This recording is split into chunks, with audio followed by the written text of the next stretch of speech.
Chers élèves, bonjour. Je suis Ndiokoskanibe Patrice, professeur de français du secondaire.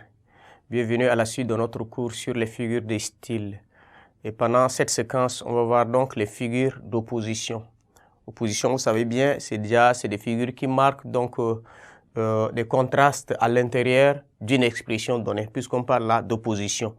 Et donc nous avons l'antithèse, l'oxymore, l'antiphrase et le chiasme.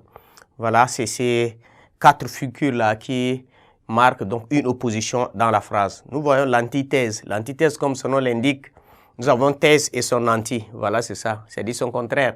Et donc c'est une opposition très forte entre deux termes.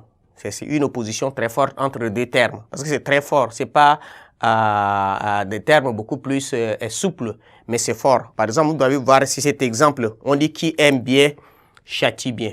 Vous voyez ici, aimer entre en opposition avec châtier. Mais on dit qui aime bien, châtie bien. Vous voyez ça? C'est pour dire que celui qui aime bien, il essaie aussi de corriger bien. Voilà. Donc, vous voyez que ça marque ici une opposition. Dans ce cas, vous devez comprendre quand on dit qui aime bien, châtie bien, c'est-à-dire la personne qui corrige dans le sens d'aider la personne à se mettre dans une bonne conduite. Puisque quand tu aimes quelqu'un, tu veux son bien. Et alors, quand il agit dans l'ignorance dans certaines choses, il faut le corriger pour le mettre sur le droit chemin. Donc voilà, c'est dans ce sens-là, on dit qui aime bien, châtie bien.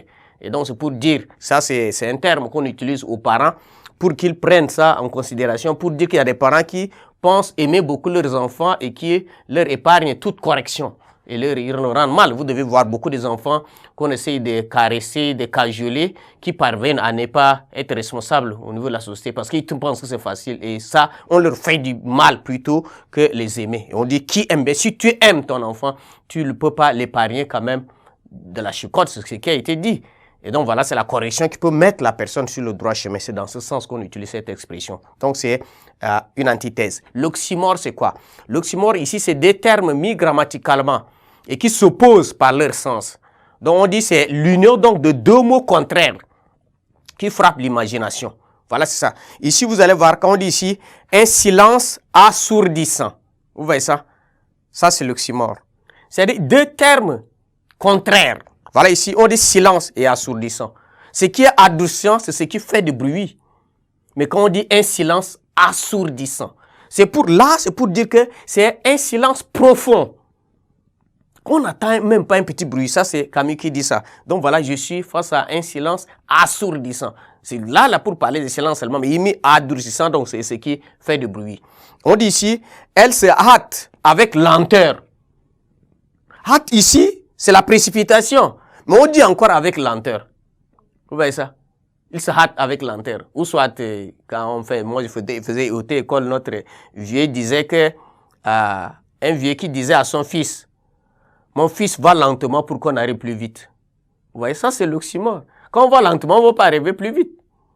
Mais vous voyez, il y a une leçon qui est là derrière parce que va lentement pour qu'on arrive plus vite. Vous pensez pressé pour aller, mais quelquefois, vous n'allez pas arriver. Ou soit vous arrivez à votre destination, ou là vous allez venir. Quand on circule, peut-être vous allez arriver à l'hôpital ou à la morgue, ou quelquefois tu n'arrives pas. Donc c'est pourquoi on dit, mon fils, va lentement pour qu'on arrive plus vite. Donc voilà, ça là, c'est l'oxymore qu'on utilise ici. On dit la bête humaine. Émile Zola, qui parle de la bête humaine. Mais bête ici là, c'est sauvage. Mais ça ne peut pas être humain. Donc quand il dit la bête humaine, donc ici c'est l'oxymore qu'il a utilisé. Ou soit il nous dit, cette obscure clarté qui tombe des étoiles.